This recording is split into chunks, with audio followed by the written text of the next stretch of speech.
note. And that happier note is that I would hope that all of us would wish our pages happy journeys. It is their last day.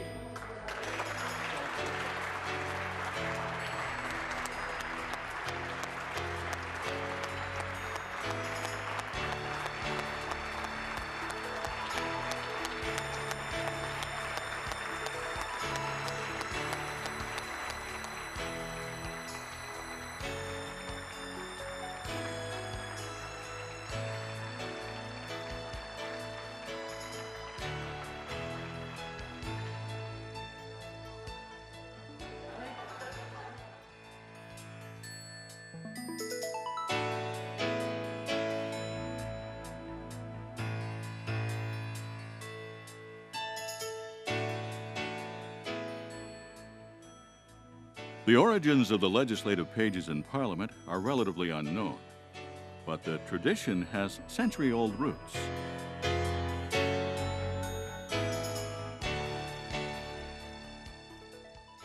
As early as 1834, reference was made to a little boy bringing members plates of sandwiches in the Legislative Assembly of Upper Canada. Although the title messenger was used in Canada often, the designation of page began to appear regularly in 1885. The 10 to 14-year-old boys earned 75 cents a day and wore black Eton jackets with a stiff Eton collar, a formal white shirt, a black bow tie, stovepipe pants ending above the knee with long black stockings and patent leather pumps. After the legislature moved to its current location at Queen's Park in 1893, the page program continued to evolve, protecting some of the original traditions of the program while at the same time embracing the changing world outside the chamber.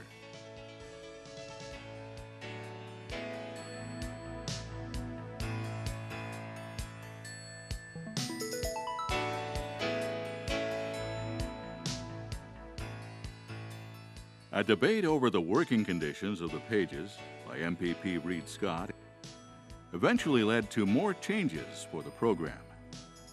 A tutor was hired. Pages were required to be in grade 7 or 8 and have a minimum grade point average of 80%, in addition to obtaining a letter of recommendation from their principal. By then, the page experience was no longer seen as a low-paying job. It had become a valuable learning experience.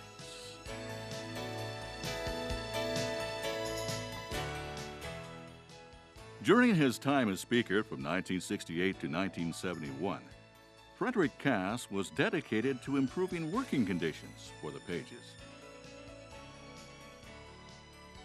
Alarmed at their cramped basement quarters, he moved the pages to an office that included a miniature schoolroom, recreational area, lounge, and kitchen. Mr. Cass also established the practice of choosing pages from across Ontario, hosting those who had no place to stay.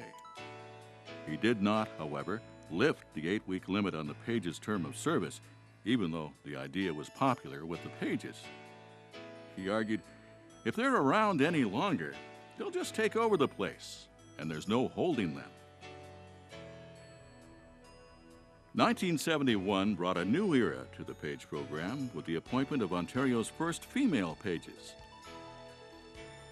These girls performed the same duties, received the same pay, and wore the same uniforms as the boys. In the autumn of 1980, an all-girl group of pages was selected. By chance, female applicants outnumbered male applicants 106 to 33 on the large waiting list that had accumulated. The 1990s saw the responsibilities of the page leader combined with the role of tutor to create the position of legislative page coordinator. The page coordinator is required to be a certified teacher and is responsible for the page's education. When the House is in session, pages deliver documents and notes to MPPs and other Assembly offices. In addition, pages receive lessons and tutoring to keep up with their schoolwork and to learn about the legislative process in Ontario. Let's say a family has... They also have the opportunity to meet with Ontario's parliamentary players and visit local attractions and take part in many special events.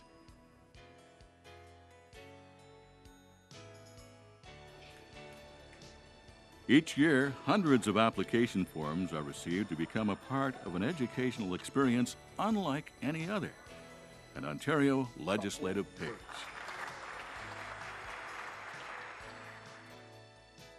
Read for the first time. Legislative pages are given the privilege of being in attendance on the House floor as the parliamentary process unfolds. Ms. Whitmer moves that Lee be given They can the see bill up entitled close the "An passage of Act to legislation Promoting and be Awareness witness to, among other things, debates, petitions, and question is periods. the Minister of Training Colleges, Universities.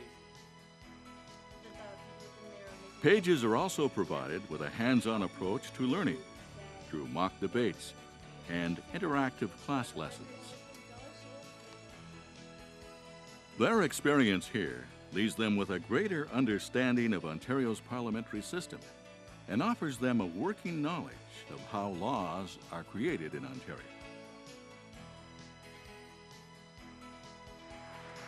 Pages who serve in today's Ontario legislature join a long tradition of service and active citizenship, a tradition we hope will continue for many centuries to come.